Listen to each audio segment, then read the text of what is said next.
And I see recording started.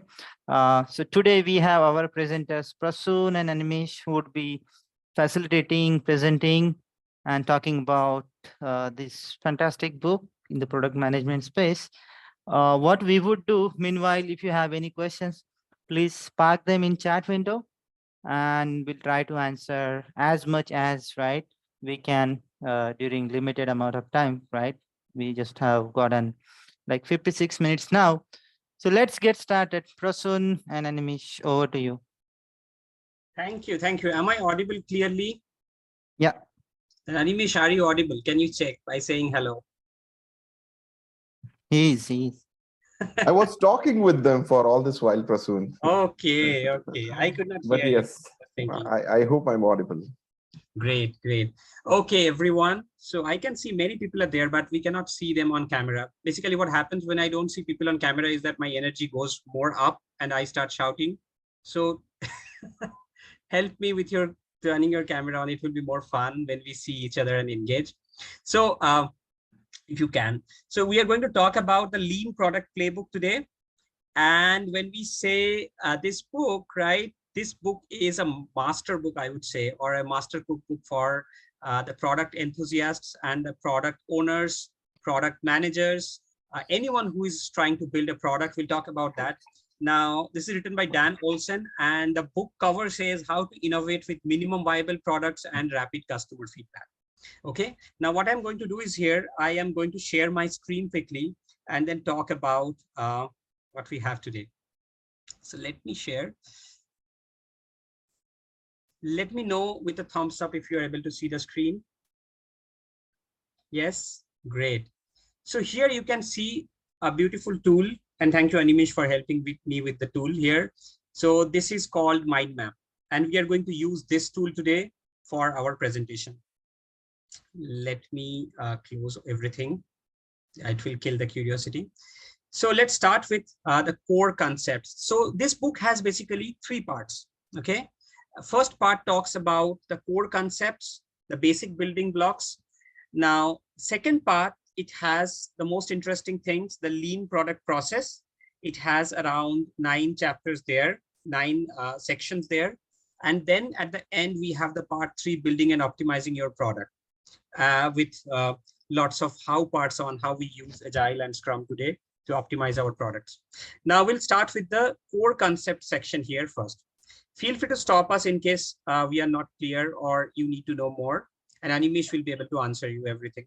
He knows everything about this. I'm just putting you on the spot, Animesh. Okay. Yeah, you can ask us the questions.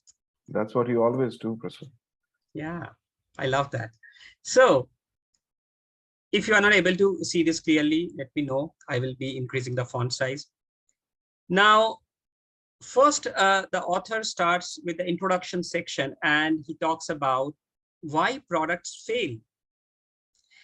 So here he talks about 2 aspects of why product fails. So basically, it talks about products don't meet customer needs in a way that is better than other alternatives. So basically, you will see lots of product fail because there are already some products in the market who are doing pretty well, and customers don't have intention to move to the new product, or they're already serving market needs quite well. So that is one of the reasons he starts in a book with that, why product fails. And the products don't meet the product market fit. What do you mean by product market fit? Any thoughts here in the group? Anyone wants to add? What is a product market fit? So product market fit, Prasun, Sushant here. Yeah, go ahead, Tarvin. Sushant, Yes. sorry. Sushant, no problems. And anyways, you can call me. So product market fit is actually building the prototype of a product by understanding what is the basic market understanding of that, what is the need, and how much we are able to cater to that need.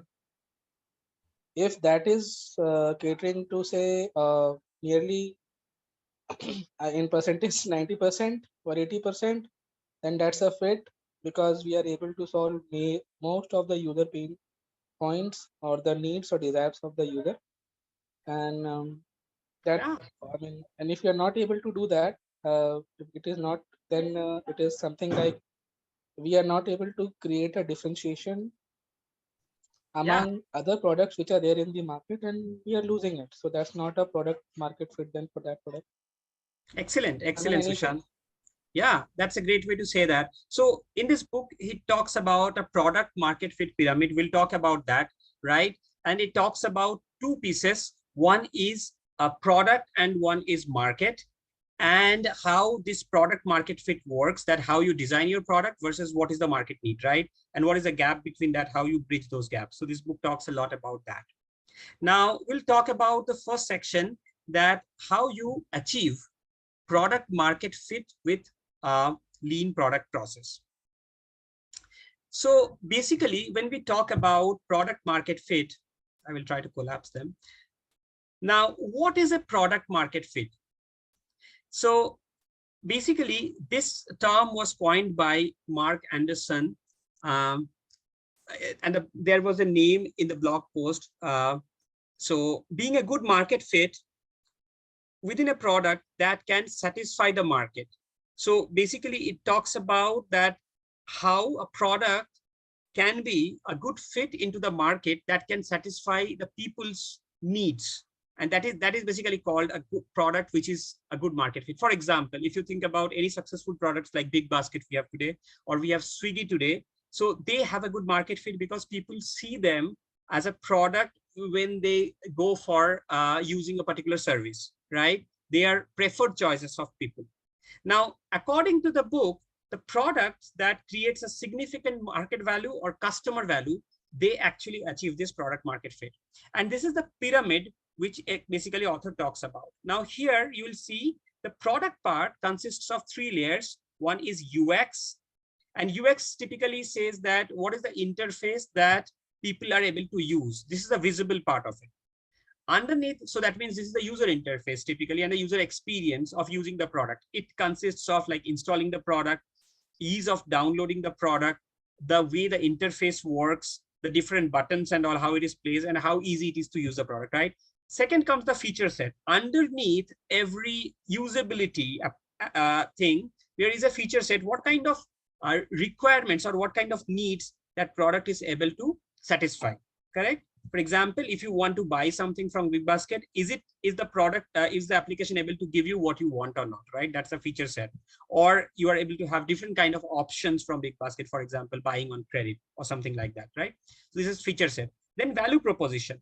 Exactly what value customers are getting from the feature sets, right? For example, are they able to purchase something? Are the delivery is done faster or not, right? This kind of value proposition. They don't have to go to market to buy something, they can get at home, right? That could be a value proposition.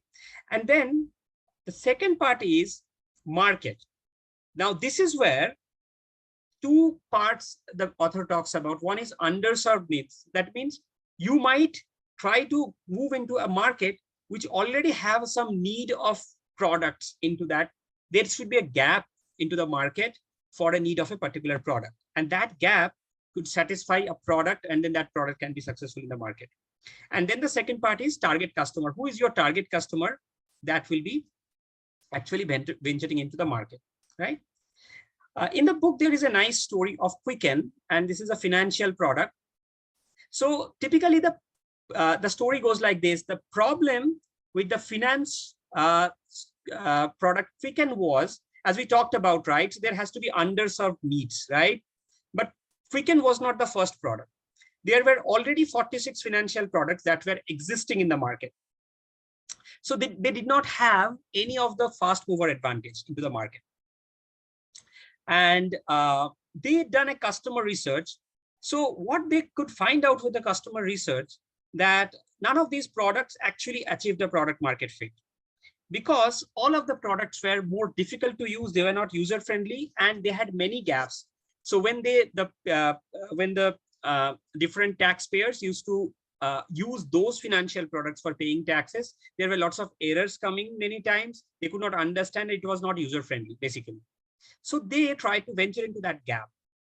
So what solution they tried to apply? First of all, they understood that it was difficult to use because their interfaces were not that user friendly, right? They could understand that people are using checkbooks a lot of time, because that time online banking was not there, honestly. And then people were using checkbooks. So they thought about, what about we use a UI that is very much relevant with day-to-day life of people. So they started with a UI that looks like a checkbook, and it was familiar to, you will be filling a checkbook, and that will be able to make you have your all the financial things recorded, right? It's just like you're writing checks. So that was the first thing that users liked about it. After that, they started to having, so this was the UI part, right? So we talked about the pyramid, and you think about that's the UX layer of it, right? It's a checkbook, but it's not all. So they started tapping about the underserved customer needs through their features. Like they added features like, how can you balance your checkbooks? How can you track balances? And how can you see where your money is actually going through the transactions, right, that you make throughout the month? And these features were not available with the competitor products. The outcome was, we can rapidly become the leading personal financial software, even after that 46 products they were in the market. And sometimes with fun, people started calling it out like as a 47 mover advantage that they have. So they started saying that if you're 47 product, you'll be successful, after seeing the Quickens success story, right? Anyone wants to add something? Yes. Please, So, go ahead. sorry if I'm taking the chance, but actually, when we were explaining that triangle now, so we should read that triangle from bottom to top. Yes. Exactly. If because that is like, first we are trying to do a user research where we are trying to do what the user wants, what the market is. If there is someone in the market with that kind of product, what differentiation I can make, which is maybe say underserved need or a pain point. And then we should move up in the pyramid till UX. So UX should be the last thing that we should actually try to build. Before Yes. that, we should be understanding what is the user need, and if the product, if you are in a blue ocean, if I mean people are understanding red ocean and blue ocean, then if it's a blue ocean kind of thing where I am the first mover, so I won't be required. I won't require to create a differentiation of the product. I just have to cater to the desire or the need. But if Yes. I'm in a red ocean where people are, say for example, take example of a food ordering app which is coming up daily now. So starting from Swiggy, we have 4, 5, 6 kind of apps now. So, but what kind of differentiation they give, we have to serve that. Like for Swiggy, we are able to order only one food from one at a time. But is there any app which is going to serve me a food from multiple restaurants at the same time? So that is my underserved need, which I am not able to take it from Swiggy. So that building that and then taking that into account, we can create our own product. Yeah. I mean, Yeah. just an example. So. Yeah, great example, right? Yes. So when we build the product, the pyramid goes from bottom to top, as you rightly said, right? When users look at our product, they go from top to bottom. So for example, you can understand that users are at the top of the pyramid, right? So users, when they get attracted to your product, they first get attracted with a UX set. Okay, they don't see all the features initially, right? So they first get attracted to your usability. Second, so many applications you will see will install and will delete, because we don't go into features because the UI is too cumbersome, right? But when you build a product, correct, you go bottom to top. So you figure out your target customers, you go understand your needs, and then you try to get the product market fit to move to the UX side. So if you understand customer perspective, this pyramid is top to bottom. If you understand from a perspective of product development team or product company or product manager, absolutely it is from bottom to top, right? Yeah. So let's move ahead and see that this is where, right? So when you see that, so this is where the second part of this comes into play, achieving the product market fit with lean product process, right? So, And Prasun, yeah, go ahead. I don't know if you are taking questions while we are discussing this, or we want to take the questions at the end. What is At the end, Animesh. at the end? Okay, because At there the was a question that was related to this section in particular. Okay. Okay. So maybe we can take it towards the end. That will be easy because our time box is limited. Yeah. Yeah. Okay. So if you see about Quicken, right? Now, one of the things, there is a sixth dimension of it is very important, right? It is adding that feedback loop. So how you actually know that your customers love your product or not, you cannot know in the first goal, right? You might have a target customer segments, you might understand their need, but still there will be always a gap to product market fit. And for that, you need to test with your customers. So basically this lean product process helps you to articulate that particular and need and test your hypothesis. So basically, there are steps to bridge the gap of product market fit, and these are the steps. So they are talking about, first you start with, like, as of now thinking from product perspective, right? You start with determining your target customers, you identify the underserved needs, you select a minimum viable product, then you create a prototype with your minimum viable product, and you test your MVP with your customers, because then only you will be able to know whether you are able to do that market fit or not, right? Or there is still a gap and you need to bridge that gap. So the testing part is very important. That's why the sixth dimension is added here. Now, this is a checklist to ensure, now if these 6 options, if you see, it is basically a checklist to know about that what kind of key assumptions you have, because whenever you saw, for example, specify your MVP, that's still your decision, right? You don't know whether your customers will like that MVP or not, but it will be having some assumptions there, right? You always assume that probably my customer is going to like this. So with that assumption, you create the prototype and you take some decisions about that. But important part is to validate your assumptions and hypotheses throughout that discovery and delivery cycle, right? So throughout that process. Now, this basically helps you to reduce work. Why it helps you to reduce work? Because if you think about MVP, right, you are not spending lots of effort. You're putting most of your effort towards making something which is very high value with a low effort. And then you're trying to go to market and check your assumptions. In a way, you are reducing your rework with your product, right? If you build a big product versus if you build iteratively. So that's the advantage. Now we'll talk about more into it, and we'll deal into problem space versus solution space into the same area, right? Now, if you think about this lean product process, they are talking about 2 spaces here. One space is your customer space, how your customer perceives it. So basically, it's a problem space, right? So here you have to understand first, already I think Sushant talked about it, right? That we should start from bottom of the pyramid. That's absolutely correct, right? So you start from your problem space. You never go into the solution space directly. That's the basic assumption when you start from your bottom of the pyramid. Now, so there is a nice example. It's a fun example of the space pen, the American way and the Russian way. So the American way, they were going to create a space pen which can be used in space without the ink being spilled, and the astronauts can write.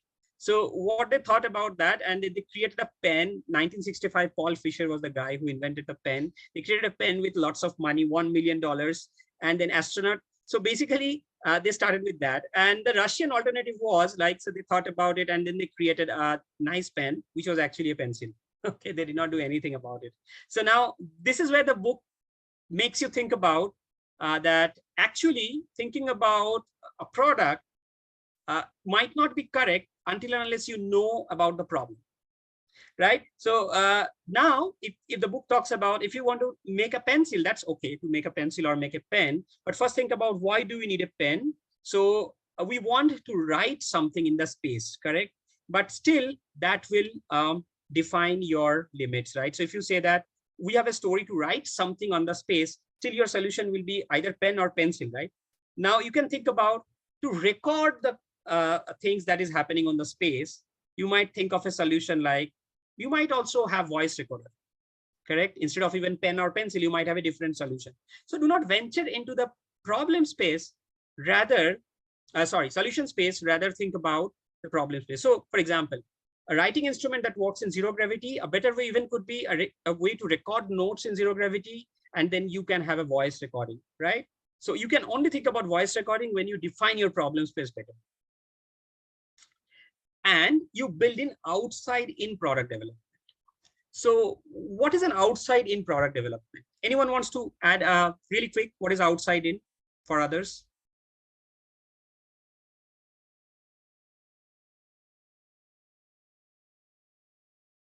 Okay, so outside in is basically when you develop your product, you know about your customer and their needs, their problems, and bring that into your team and to building for your product, right? Many times we get features, for example, from our stakeholders. So that is still inside the company. So your stakeholders are inside your company. They are not outside your company, right? So when you say outside in, you bring the thought which is outside world into your product. That's outside. Now, so you're first of all, right, the what and how is what your product offers and how to make the solutions. Then it comes the next step, right? So outside in product development basically include customer problem space, and inside out is stakeholders providing the requirement, as I talked about. In most of the companies you will see stakeholders will be, some managers will be giving you requirements, let's build this, right? It's still out, inside out. It's not. So essence of lean is basically including outside in mindset. Now, if you do a value stream mapping with lean mindset, you will see we start from customer. We don't start from internal company processes. So that's the reason we always build outside in mindset. Now, there is a nice example in the book. I don't know how much time we have. We have still some time, right? So basically, there is many people when we talk about customer interviews and whether you should do interviews or not, many people start giving example of Apple, and they say that Apple don't talk to customers. Why do we need to, right? Now, this book talks about a nice way of thinking about it. Now, a tale of two Apple features. It talks about first Apple feature as Touch ID, second Apple feature of Apple power button on keyboard. Now, that's true that Apple don't do much outside in things, interviews. But having said that, Apple does lots of research and lots of experiments and tests with their own employees. So they treat employees from different departments as a customer, because even if you're building product for Apple, you're also user of different Apple products, right? So they do that. Now, they had some consequences as well. So Apple Touch ID, that product was, I mean, as usual, that was a breakthrough product. It was complete innovation of having touch the screen, and then you have the login through fingerprints. But that was very successful product, right? So that product was really successful. But also they had power button on keyboard, right? So they started creating a keyboard with a power button inbuilt inside that keyboard. But that product customer did not like. The reason was that it was just placed beside the escape button or the page down button, and every time you do a page down, there was no warning, the computer was directly shutting down. So even they removed the warning options from that power button. You will see laptop power buttons are always a little bit aside the beside the keyboard. Why they did that? There was no specific reason. Probably it was just for aesthetics or looks or cost cutting. They wanted to reduce the cost of additional button. They were trying to do it one place, and it was a failure experiment, and then they rolled it back, right? So always use the solution problem space to define your solution space, like Sushant talked, and you start with your customer, understand their needs and value proposition. These comes under the problem space. Feature and UX, that comes later on under the solution space. So all the features that we develop, it is the solutions. Okay. One thing, I think one tagline I just like to add from author, right? He says that within your problem space, do not do solution pollution, right? You don't try to make a pollution of solution within your problem space. That's why more than 90% of products, right, they fail. So there is a separate space for solution. Do not think about polluting your problem with solutions. Great ad, Vijay. Yes. So customers don't care about your solution, they care about their problem. So that is the first mindset about when you go for customer interviews, right? Now we'll be going into the part 2 of the lean product process. I think we need to speed up a little bit here. Okay, so first step is that how do you determine your target customer? So here there are 3 things that is most important. First is fishing for your customers. So basically, when you create a product, right, this product is a bait for your customers. The customers will be attracted to your product like you do bait for fishing. Sometimes you're going to catch the right fish. Sometimes you're going to catch a different fish. It's also possible. And that happened with Quicken. So they designed their individual taxpayers product, right, for household finances. But also small businesses got attracted to it. And that led them to create another product out of that particular same product. Okay. Now, different customer types you need to think about. Now, customers have different types. I will not go into very detail of this. We will share this mind map and you can go through it and you will be again to gain the insights, right? We created for you. We'll share that. So now a couple of important customer types are psychographic segmentation, psychology of customer, right? For example, mothers of 20 to 30 years of age, right? They have a specific psychology. Okay. So if your product is related to baby food and you want the customer to be between 20 to 30 years of age and their mothers, they will have a different psychology than the fathers, right? So your product might have different design for parents than a non-parent person. Okay. Behavioral segmentation are basically some people have different behaviors, right? So some people buy more stocks at a time, some people buy less stock at a time, right?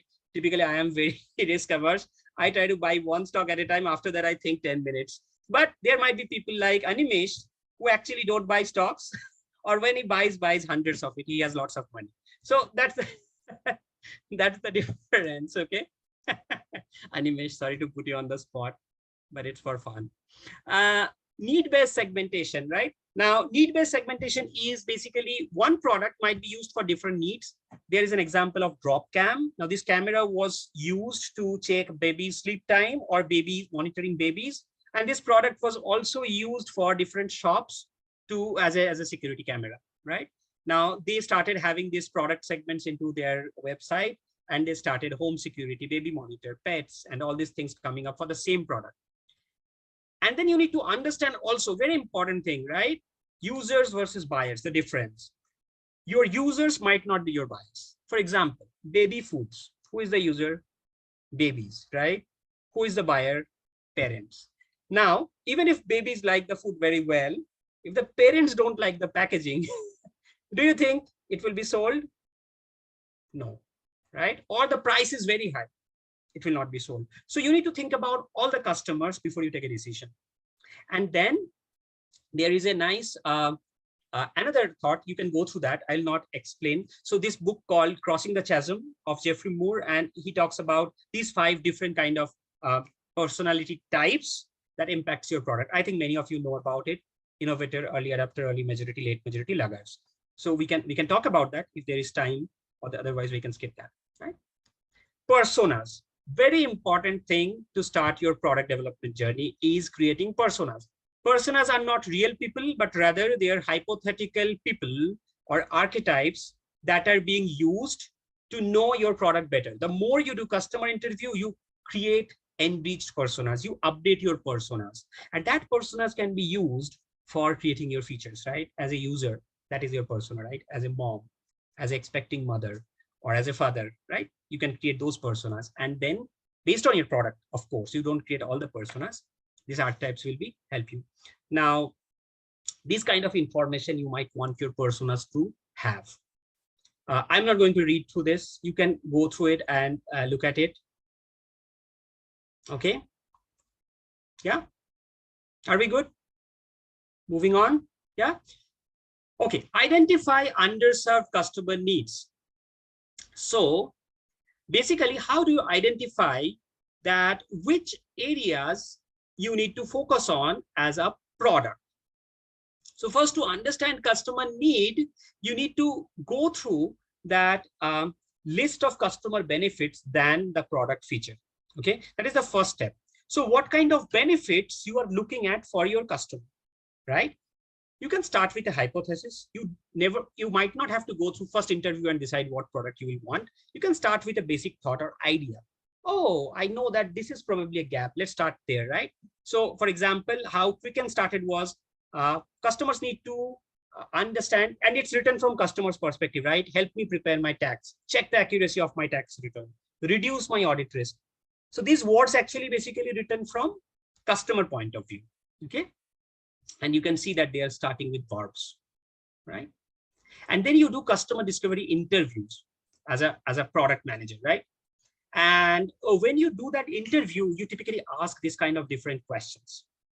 And the questions are very open-ended questions. Typically, when you're in interview, you don't ask questions that is leading you to your product and your solution, right? You want to be keeping them more open. For example, why this feature would be valuable to you. That is a good question, but you might not say that from the outcome perspective, right? Rather say that, okay, why do you think our product, this product, right, does this thing a particular way? Do you like that or not, right? That is too much directing them to your product and your solution. So you don't talk about your solution rather than the outcomes that the customer may be looking at in your discovery interviews. After you have these interviews, you keep asking to them during the interviews that why this particular thing is important to you, right? And might think about what are the groups, right, these questions fall into, and are they really serving customer needs well? For example, helping prepare my tax return, it makes them feel confident. Reducing time to fill my tax, it helps me to save time. Or maximize my tax return will actually save me money. How can we basically pull them from their questions, right, to building solutions and understanding which kind of features are going to add which kind of benefits to the customers. And this basically will be coming if I try to connect with the user stories or features, right? As a user, I want so that, correct? So as a user, I want to help prepare my tax return so that I can feel more confident. That could be the starting point. So Animesh, based on the time, right, would you like to go ahead with this?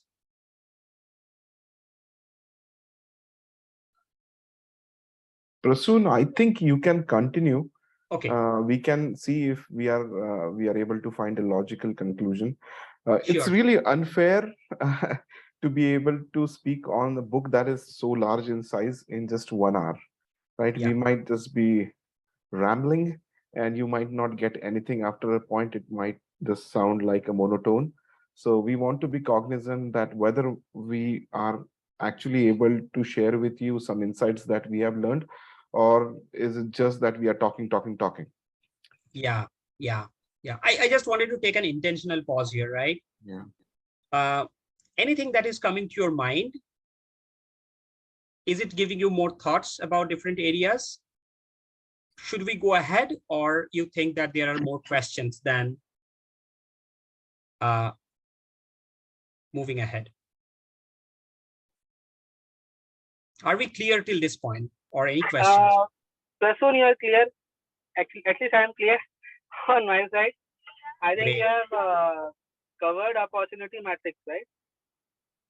Yes. Since I am driving, I could not speak.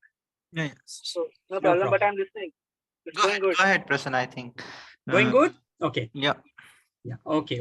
Yeah. Sometimes I might be a little bit speeding up. Feel free to slow me down and say, Prasun, you are too fast. Okay. I can slow down. Or if you have any questions, right, we can pause there. So this is Maslow's hierarchy of human needs. This is not from this book. The author actually referred this, right? And basically, I will be talking in a very simple layman term. It talks about every human has a basic need, right? And every human has some needs to be fulfilled. Or these are some needs which are basically to make their life far better, right? Now it talks about, for example, if the person does not have the basic needs fulfilled, if you give them something else, they will not like it. They will not be feeling fulfilled, right? So it works from bottom to top. So you need to feel more psychological and safe. Then you need to feel more affectionate, and your self-esteem will come, and then you will be having more awareness and potential, right? So same we have tried to do for customers. Now, if you can see about this Olsen's hierarchy of web needs, so it talks about if you use a web application or web product, there are certain basic things that must happen with that product. For example, uptime. The site is up when I use it. If it's down most of the time, or sometimes, even if you have a great UX design, is it going to work? No, right? So you can see top to bottom. Uptime, page load time, bugs, and then your feature and UX design. So a basic product must work well for the customer before you have enhancement feature or feature that is like excitement, right? You will be building those later on. So This book talks about this one. That's interesting, right? It talks about satisfaction versus importance feature. Now, on the left-hand side, it talks about importance of user need. On the bottom level, it talks about user satisfaction with current solutions, right? So if you see this chart, so what goes on in your mind? What is your thought process from this chart? I can add after that. Anyone wants to add, right? What this talks about? Guys, feel free. Yeah, please add. Yeah.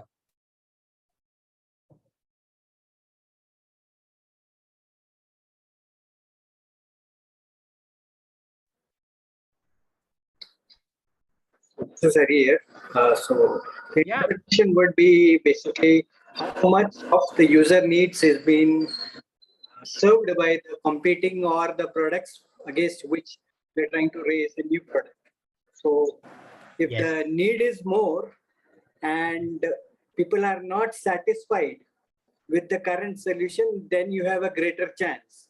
Whereas if the Excellent. need is very high, but there are competing products which are serving that need, then you have to have a great differentiator. Excellent, excellent, right? You excellently explained. So if the need is very high, but you do not have a product which meets that need, you have more chances, right? But if the need is high, already there are products which is in the market. Someone was talking, right? 6 more products is coming like Swiggy. It is a overpopulated market. Chances are low. You might not to venture into that particular segment. It's difficult for you because they are experienced players, right? Until unless you have a breakthrough something, it's difficult to penetrate. And if your need is low, whether it is satisfying with current solution or not, they will not be able to take your product in. There are many products you will see that where they come with this, but the need is so low that these products don't survive the market. Yeah. There are many examples of many startups that happened, right? They come with robots and those things and that things, right? But it does not work, even if there is no competition. So first thing is to understand that we have to go to a market where there are need. User satisfaction with current solution is also very, very important. Now, here they give an example of Uber. Now, Uber is a product which actually captured the market of taxis. So this product, so taxis were already there, right? So people have had product for that particular need. It's not that product was not there, but they actually created something which was a problem with taxis, right? For example, it did not have transparency of fare, time, route, when it will come. There was no maps visible, so people were not aware. So what they actually did was they moved the product from opportunity to competitive edge, right? So this product, the market was saturated with lots of taxis, lots of cab. Already rental cab was also there before Uber came, right? You could rent a cab, but there was no transparency. That gave the competitive advantage of Uber, and they pushed from opportunity to the competitiveness. And this is called disruptive innovation. And this basically, they say that disruptive innovation is something which actually go 10x times. So they capture 10x time bigger than the current market.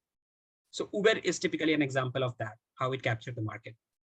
And you can see now all the taxis are now becoming Uber, right? It's the reverse. Now, how do you measure your importance and satisfaction? So how you measure it is that you can use a 5-point scale and then say or ask that questions like, when you take a ride in a taxi or other hired car, how important is it for you that the driver is polite?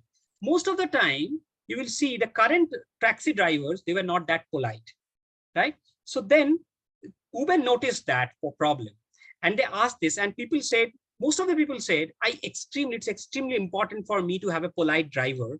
So they started with a driver ranking and rating, right? So driver has to be rated by the passengers. If they are rated high, that means it's a good driver. And for that, the driver needs to be polite. So they found a solution. Okay. Now, probably many of you know about this Kano model. Now, Kano model talks about must-have, performance, and delighters. So must-haves, actually, you need to fulfill fully. If you do not have the must-haves, they are the bottom of the pyramid, right? Your basic features, they must need to have. But when you create an MVP, you might also go for a little bit of performance and little bit of delighters to venture into the market space. So Kano model basically talks about, this model is, the top is basically delighters, you satisfies user very much. But if other features are not there, right, so they will be, people will be dissatisfied with their product. They are wow factors. Performance feature, more is better, having the must-haves being present, right? So they move from user dissatisfaction zone if the needs are not met, right? If the performance features are not there, user get dissatisfied. But if the performance features are there, people get satisfied, right? But not as satisfied as delighter. But if delighters are not there, they are okay with that, right? For example, if you go to a plane and then they don't upgrade your seat to the premium class for free, you are okay with that. You don't expect that. But if they do that, it will be wow. Okay. Yeah. So chapter 5 talks about defining the value proposition. Now, how do you define your value proposition? And this book talks about how your strategy should be, how you can say no to decide what you are going to do. So saying no is the most important thing. Now, if you use the Kano model, basically the main goal will be from this model is to that, identify those must-haves since they are really, really required. So first focus on must-haves, and then you focus on a little bit of performance, but a little less of delighters, until and unless you create something breakthrough, like Apple did, right? You create a completely smartphone with a completely new screen, touch screen and all, and there are lots of risk if you go with disruptive innovation. In the beginning, Apple products, I will tell you, this is not from this book, by the way, but in the beginning, Apple products, people did not like the on-screen keyboard. It took them some time to get adjusted to the on-screen keyboard. Okay. Now, search engines is a great example where it's very important to focus on what customers really want. Now, before Google search engine, many search engines were there. There were Internet Explorer and Yahoo and Bing. All this tried to have this play. And one of the competitors which came after Google was Cool, and it's the spelling is CUIL. And they could not do well after Google. So they started with many things, but they could not do because Google focused on, they had a page rank algorithm. And with that ranking algorithm, they were very much, Google searches were very much relevant.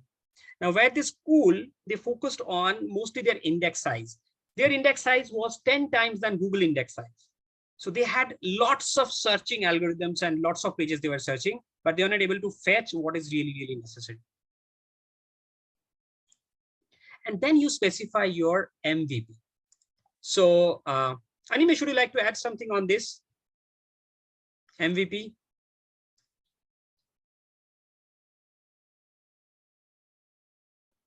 Minimum viable product?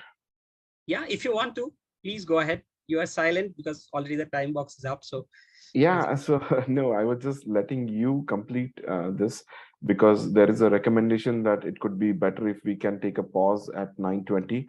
There are some interesting questions here in the chat, and we all can build a good understanding by having diverse answers from the group here, because I believe that is the purpose of the group coming together, right? Sure. So what I will do is that I will complete this MVP in the next 4 minutes, right? And then we will take a pause here. Is that okay, Vijay? Sure. Cover as much as you can. Yeah, I'll try to cover as much as I can. Okay. So now, how do you specify your MVP, right? So first thing is that to specify your MVP, you need to identify the feature set that actually is adding most value, and you can do it in less time, right? So smaller batch sizes, you create a smaller batch sizes and create small MVPs. Now, MVPs are not always meant to be released to market. MVPs are always there to test your assumptions, right? From your set of users. So typically, now this is a criteria you typically use, invest criteria. And as a user, I want, so that I will not go into that because most of us know about these things. So I will go with probably one of the ways that you prioritize is through your return on investment. So return on investment is typically the amount of final value that you gain after releasing that product minus your investment divided by the investment. And that can help you to prioritize through ROI. Now, we are from John Deere, right? And there in our organization, lots of things we prioritize using ROI, or there are other methods as well, but ROI is used in big initiatives. So you always focus on high value, low effort. Basically, that's ROI. And then you plot your graphs with value effort and then decide which features you can pick. So to make your MVP prototype, so what you can start with is that this is basically interesting, right? So you might have tests on the market to know that whether these prototypes are acceptable by market or not. Now, there are different kind of tests. So one test is you test your market and you test your product. Now, test your market, it goes two types of tests. One is qualitative tests, and then that second is that quantitative test. This is after you build your MVP, you go for a test. Okay. Now, qualitative tests for marketing are marketing materials. For example, you create a banner, you create a poster, right? Those things to attract a new product, right? For example, Vijay launched a restaurant, so big banner of restaurant. That's a marketing material. And then quantitative tests. There, you might have different kind of marketing tests. For example, landing page or smoke test. Now, landing page is basically those pages where you have a page with sign up, and then once they click the sign up, they say, thank you for signing up with us. We are coming soon into your place and we will let you know, right? So it's a kind of test that how many users are basically interested in your feature. Then pricing plans and conversion rate. So you basically check conversion rate with those smoke tests and make an assumption. Second thing is that sometimes your product might be difficult to explain with a landing page, right? Or some kind of words because the product is complex. You might explain that with a video. But finally, at the end of the video, you might have sign up with us and you'll see how many people are signing up, and you'll measure this with a conversion rate again. Then there might be ad campaigns. Google AdWords is one of the services. Basically, AdWords ad campaigns are not to validate your product because you're just running ads, but it is validating your traffic to know that are you actually moving into a segment where there is user need or not, right? Because if the users click the ad, that means they're interested. You might see the ad campaigns are running for lots of YouTube videos. You will see an ad is coming and they'll ask you click here, right? And you click and then it goes to a different page and say that register. So they check those things. The next is marketing A/B tests. This is important, interesting. So basically through A/B tests, you test two alternative designs simultaneously. And you try to identify best performing option out of this A and B solution. So you have multiple solutions for the same problem and you say, okay, which solution our users like? Or two different pages into two different geographies and say that, okay, based on user action, right? Or when user lands into our page, how they liked our page. Are they clicking into different options or they're just leaving? So you can use popular A/B testing tools like Optimizely, Unbounce, Kissmetrics, Visual Website Optimizer. So these are some of the sets, and also Google Content Experiments. That's part of Google Analytics. And then an interesting is multivariate testing. So instead of testing different pages, you test different components. For example, you don't create two different pages. Rather, you create one page, but the components are playable. Okay. So for example, in Pune, you launched one kind of page, right? And you launched a different page in Kolkata location. And then you tried to say that this multivariate testing, how many people are basically going into how many options? And that might give you an indication of are people liking your features or not? Okay, these are the different ways to test your market. Another interesting thing is crowdfunding. Now, crowdfunding is also a way to validate your MVP. And crowdfunding basically is that you want to know that whether you'll be people will be able to pay for it or not. It's like IPOs. You know, IPOs is launched before the actual stocks come, right? So you actually book the IPO even before it's launched. Now, many times, this was another example that a Pebble watch. So they wanted to launch a new watch. They do not have that much money because the venture capitalists did not invest in the product. So they went for crowdfunding, and their campaign had a target funding of $1 lakh. And they were giving discounts on their watches if you pre-book the watch. Like you pre-book iPhone, right? It's kind of a crowdfunding. So you pre-book the watch, you'll pay $115. Their goal was $1 lakh. In 2 hours, they achieved $1 lakh. It's very successful story. And then a month later, 68,000 people had placed over $10 million into that particular Pebble watch. So you can imagine how crowdfunding is popular, right? It might work because they give lots of good discounts. Yeah, and then there are product tests. We are talking about market tests there. Now product tests are also wireframes, low fidelity and high fidelity.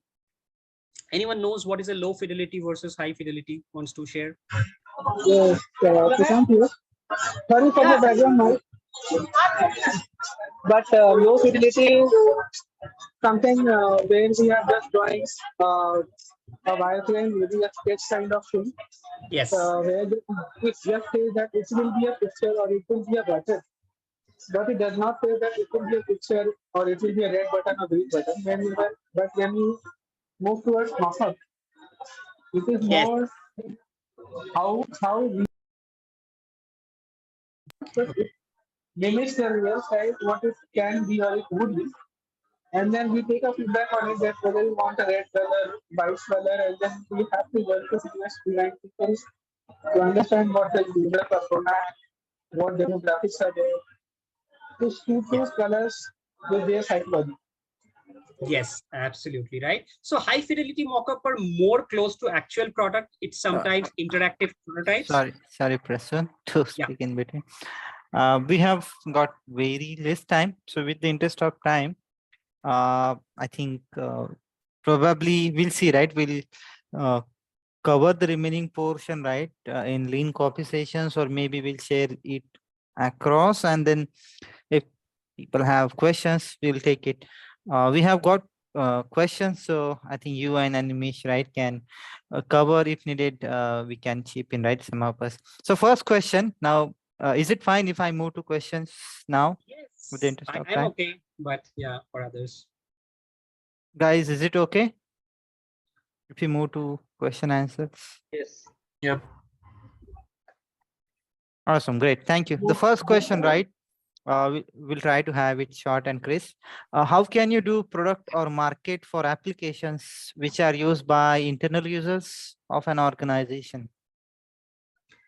That's a great question. Okay. Now I will tell how I have done it in past for our organization is that, so most of the IT organization, for example, if your product is non-IT, for example, our product is a non-IT product, most of the time your customers will be within IT department, or your factory workers might be your customers, right? But still you can go for a customer interviews there, right? So we do customer interviews for those customers as well. And again, this pyramid stays the same, right? What we build versus what our customers want. Many times you will see in these scenarios, your internal customers will be giving you exactly solutions what to build. That's one of the challenges you will see, right? They will say, do this.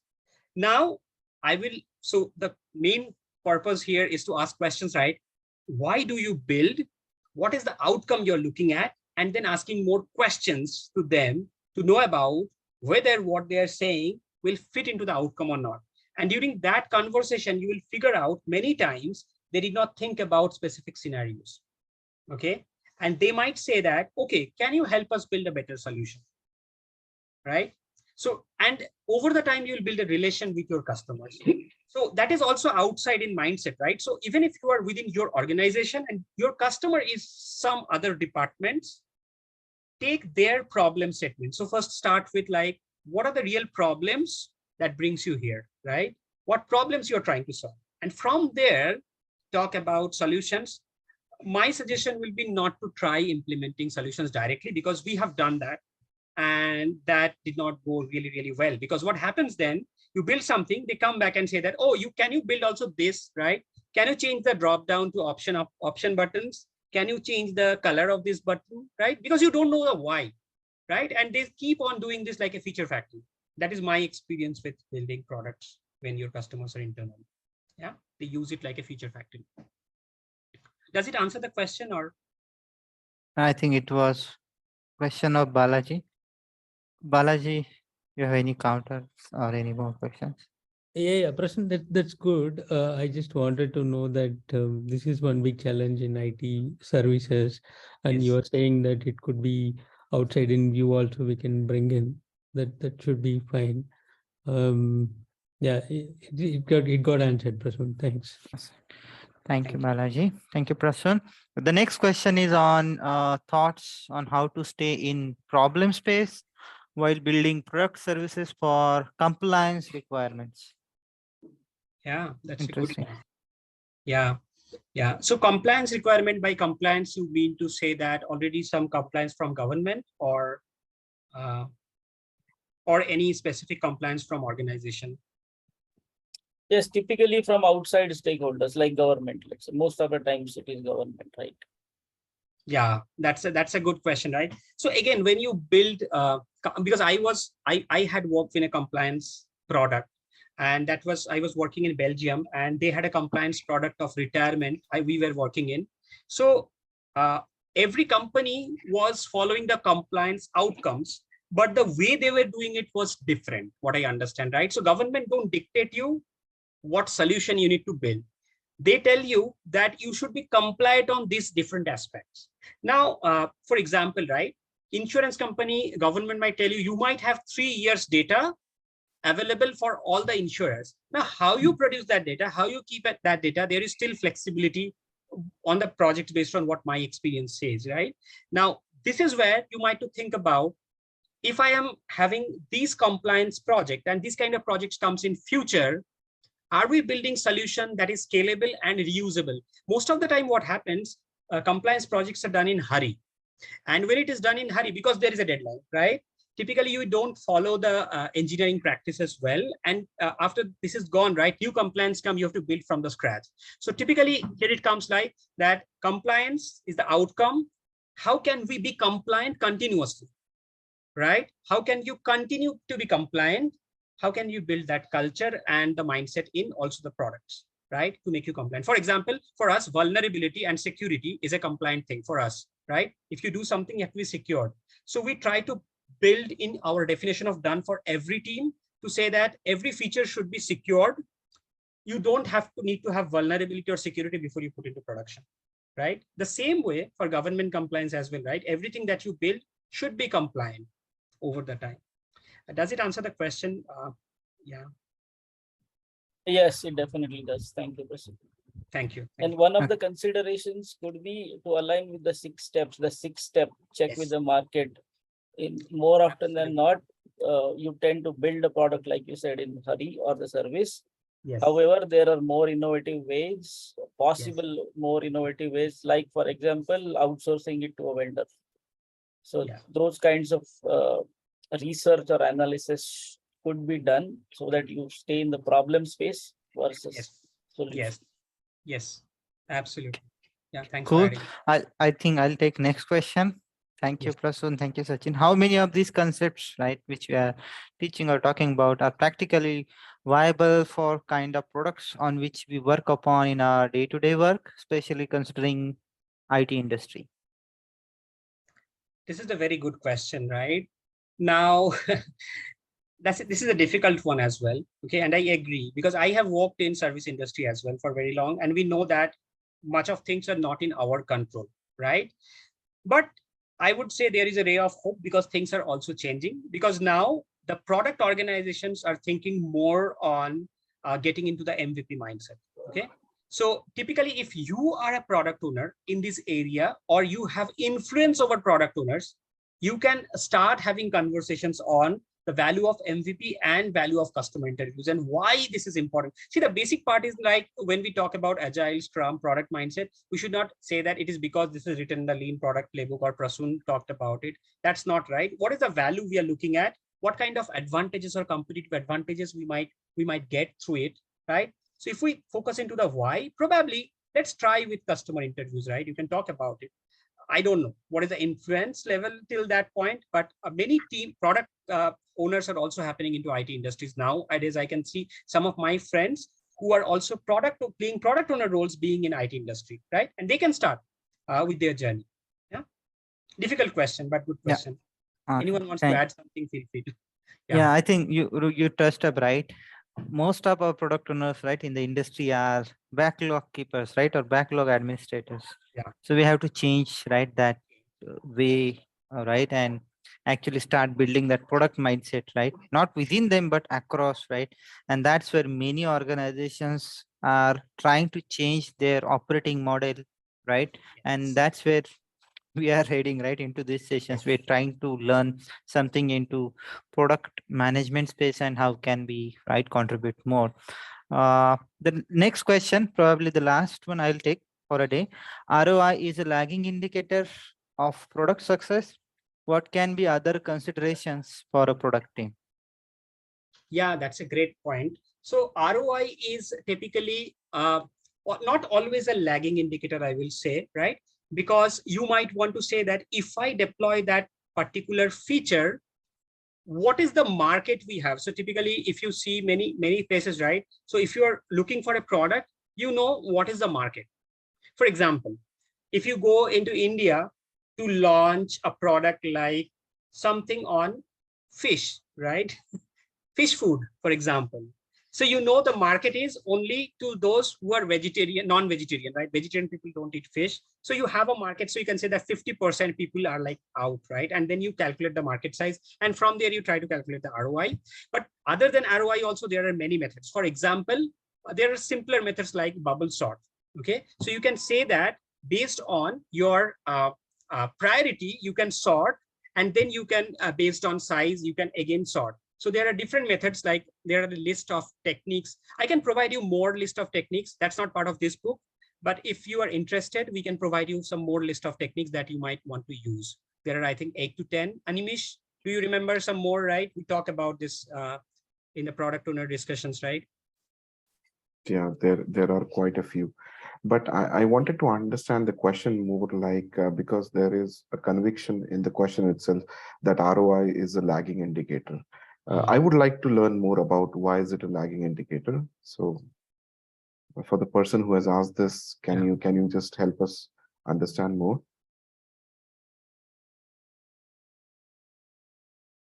Vipin, you are on. Vipin asked, I don't see him down now. Okay. So maybe No when worries. next time, right? Yeah. That question. Yeah. Yeah, I think one more question, but I think with the interest of time, we have skipped it. Probably, as right mentioned by Balaji and Sachin, we'll try to have one more discussion, right? One more session, not on Friday, but some other day, right? And we'll continue right from there. And with that, I think we are coming to our concluding right part of today's book club session. Huge thank you, Prasun. It's not easy to talk continuously for this much amount of time. I do struggle a lot till now. I have not been good in this area to continuously speak and talk. So you did really phenomenal job, and this mind map is awesome. Meaning, you have covered a lot of content right with this mind map, and it is easy to navigate link, right? So one more tool, right guys? So we are trying to build up on the tooling part also, right? Last time we learned something about mural, right? This time it is mind map. So next time, whatever you like, right, you can come and present with that tool so that everyone also knows about it. Once again, thank you, Prasun and Nimesh and everyone for joining and spending a lot of time. I know it's not easy on Friday evening. Thank you and special thanks once again. Sure. Have a Thanks. good weekend, guys. And next week, we'll definitely meet with our planned session for crossing the chasm.